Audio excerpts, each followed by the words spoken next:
Et la voilà, au bout du parcours, qui voudrait s'attribuer tous les mérites. Non, les dieux ont médité la mort d'Ulysse, juré sa perte, et pourtant, lui, Ulysse, est de retour. Et sans le secours d'Athéna, ni d'aucune divinité. Ses ruses et sa volonté sont seule cause de son retour.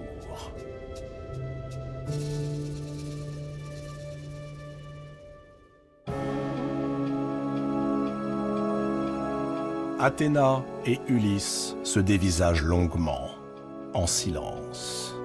Un silence qu'Ulysse rompt en désignant le ciel. S'il est encore en vie après avoir prononcé semblable parole, si Zeus ne l'a pas foudroyé pour son impiété, n'est-ce pas qu'il a dit la vérité? Athéna sait qu'Ulysse ne ruse pas cette fois-ci. Sa colère l'égare, songe-t-elle. Elle lui répond qu'elle n'a jamais perdu confiance en lui. C'est elle qui lui a inspiré, de loin et dans le secret de son âme, tous ces malicieux stratagèmes, tous ces actes de bravoure. Ulysse part d'un grand rire. Baliverne, il est fini le temps des superstitions. Certes, pour les hommes, attribuer à une divinité telle ou telle inspiration est un bon moyen de ne pas passer pour orgueilleux en cas de réussite. Et un moyen encore plus utile de faire porter le blâme à quelqu'un d'autre en cas d'échec. Mais si vous croyez pareille chimère, on peut vous faire avaler n'importe quoi. Pour convaincre Ulysse, Athéna, d'un geste, le couvre de vieux haillons qui rendent sa vue odieuse. Elle flétrit sa peau, éraille ses yeux, fait tomber ses cheveux. Ainsi, Ulysse sera méconnaissable aux yeux de son épouse Pénélope et de tous ceux qui se souviennent encore de lui, 20 ans après son départ. C'était, prétend Ulysse, son plan, longuement réfléchi.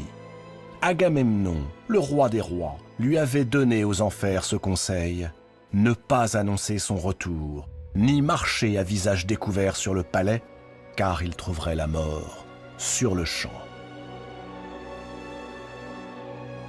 Pour être certain de ne pas être reconnu, il portera donc les loques crasseuses que lui offre la déesse.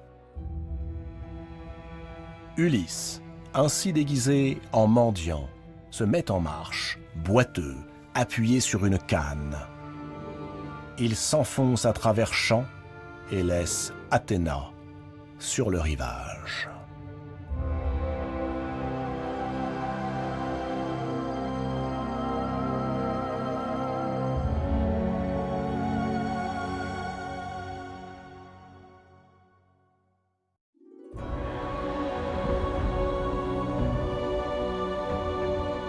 Poséidon fait face à Zeus.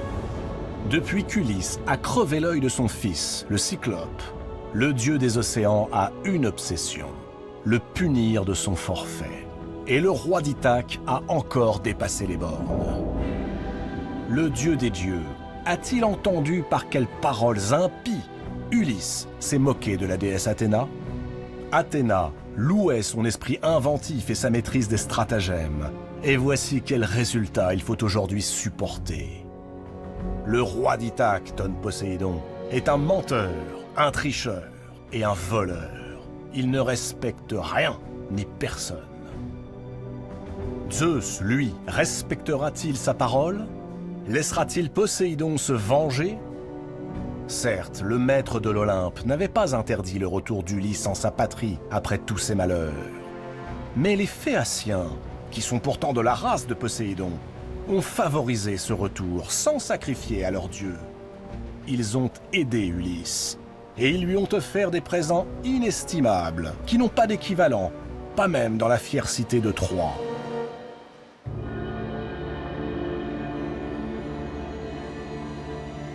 Cette insolence ne peut demeurer impunie. Zeus acquiesce. Il a promis de laisser Ulysse regagner son île et ne peut se dédire.